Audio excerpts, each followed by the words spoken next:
వైసీపీకి విజయసాయిరెడ్డి ఎందుకు రాజీనామా చేశారు? పార్టీలో నెంబర్ 2 పొజిషన్లో ఉన్న ఆయనకు తగిన ప్రాధాన్యత దక్కలేదా? ఆయన చేత రాజీనామా వెనుక బీజేపీ ఉందా? కొంతకాలం రాజకీయాలకు దూరంగా ఉండి కమలంతో కీలక పదవిని కొట్టేయబోతున్నారా? బీజేపీకి విజయసాయిరెడ్డి ఎక్కడ దొరికిపోయారు? ఆయనకు బీజేపీ ఇచ్చిన ఆఫర్ ఏంటి? Let's watch this story.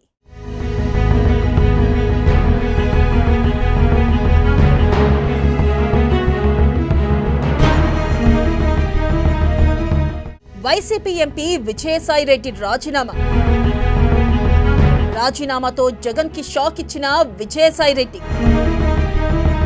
రాజకీయాలకు దూరంగా ఉంటానని ప్రకటన. పార్టీలో విజయసాయిరెడ్డికి లేని ప్రాధాన్యత, అరెస్ట్ భయంతోనే రాజీనామా చేశారా? బీజేపీ అధిష్టానంతో విజయసాయిరెడ్డికి సంబంధాలు,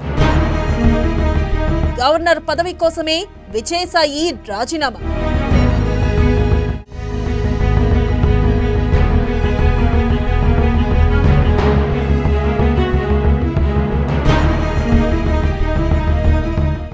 వైసీపీ అధినేత జగన్ కి బిగ్ షాక్ తగిలింది. రాజకీయాల్లో తలపండిన వారు సైతం ఊహించని విధంగా వైసీపీ రాజ్యసభ సభ్యుడు విజయసాయిరెడ్డి సంచలన నిర్ణయం తీసుకున్నాడు. తన రాజ్యసభ సభ్యత్వానికి రాజీనామా చేసి రాజకీయాలకు తాను దూరంగా ఉంటానని, రాబోయే కాలంలోనూ ఏ పార్టీలో చేరబోనని స్పష్టం చేశాడు. ఒక విధంగా ఆయన రాజకీయ సన్యాసం ప్రకటించారు. అయితే విజయసాయిరెడ్డి తీసుకున్న ఈ నిర్ణయం వైసీపీ శ్రేణులకు షాకింగ్ న్యూస్ అనే చెప్పాలి. వైసీపీ అధికారం కోల్పోయిన తర్వాత ఒక్కొక్కరుగా ఆ పార్టీ నుంచి బయటకొస్తున్నారు. ఇప్పటికే పలువురు సీనియర్ నేతలు వైసీపీలో ఉండలేమని బయటికి వచ్చి ఇతర పార్టీల్లో చేరారు. మరికొంతమంది అదే బాటలో నడిచేందుకు రెడీ అవుతున్నారు. అయితే విజయసాయిరెడ్డి లాంటి నేత పార్టీని వీడుతారని ఏ ఒక్కరూ ఊహించలేదు. కానీ ప్రస్తుతం ఆయన రాజకీయాలకు గుడ్ బై చెబుతూ సంచలన నిర్ణయం తీసుకున్నారు.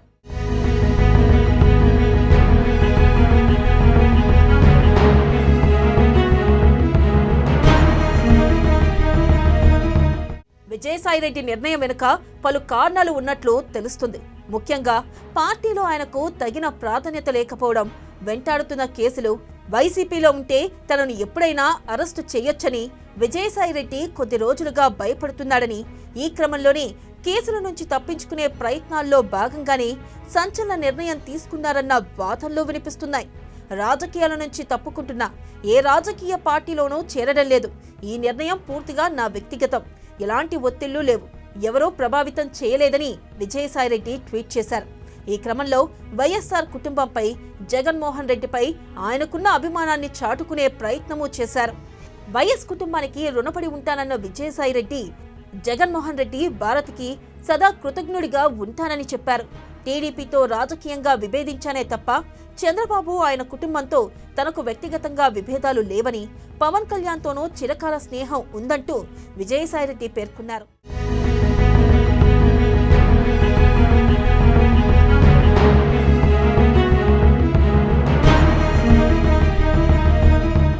వాస్తవానికి విజయసాయిరెడ్డి జనంలో పెరిగిన నాయకుడు కాదు, జనం ఆదరించిన నాయకుడు అంతకంటే కాదు. కేవలం నామినేటెడ్ పదవుల ద్వారా ప్రజలపై పెత్తనం చెలాయించిన నేత మాత్రమే. వైఎస్ రాజశేఖర రెడ్డి కుటుంబంతో మంచి పరిచయం ఉండడంతో ఉమ్మడి ఆంధ్రప్రదేశ్ రాష్ట్రాల్లో వైఎస్ఆర్కు నమ్మకమైన వ్యక్తిగా మెలిగారు. ఆ సమయంలో జగన్మోహన్ రెడ్డి కంపెనీలు పెట్టడంలో, అందుకు కావలసిన అన్ని విషయాల్లో విజయసాయిరెడ్డి కీలక భూమిక పోషించారు. 2019లో వైసీపీ అధికారంలోకి రావడంలో విజయసాయిరెడ్డి కీలక భూమిక పోషించారు.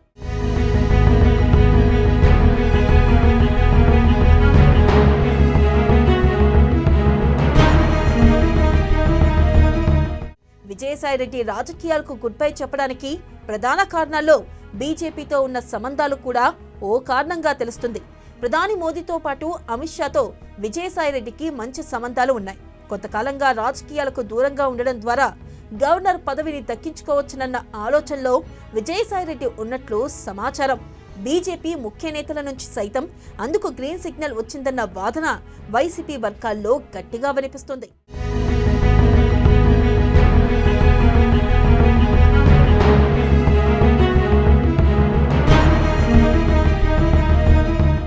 మరోవైపు కేసుల నుంచి తప్పించుకునేందుకు విజయసాయిరెడ్డి రాజీనామా అస్త్రాన్ని ప్రయోగించారన్న వాదన కూడా వినిపిస్తుంది. కాకినాడ సీపోర్ట్ లిమిటెడ్, కాకినాడ సెస్లోని వాటాలను బలవంతంగా లాగేసుకున్నారని విజయసాయిపై ఆరోపణలు వచ్చాయి. ఈ నేపథ్యంలో ఆయన ఇటీవల ఈడీ విచారణకు సైతం హాజరయ్యారు. అలాగే వైసీపీ హయాంలో చేసిన అక్రమాలు ఒక్కొక్కటిగా వెలుగులోకి వస్తూ ఉండడంతో తన మెడకు ఉచ్చు బిగుసుకుందని భావించిన విజయసాయిరెడ్డి వాటి నుంచి తప్పించుకునేందుకు వ్యూహాత్మకంగానే రాజీనామా అస్త్రాన్ని ఎంచుకున్నారన్న ప్రచారం జరుగుతుంది.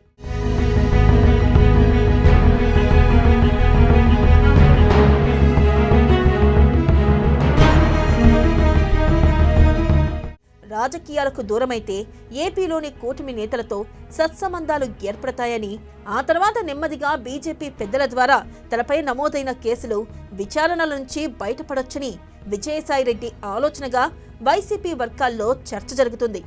ఏది ఏమైనా వైసీపీకి విజయసాయిరెడ్డి రాజీనామా బిగ్ షాక్ అని చెప్పొచ్చు.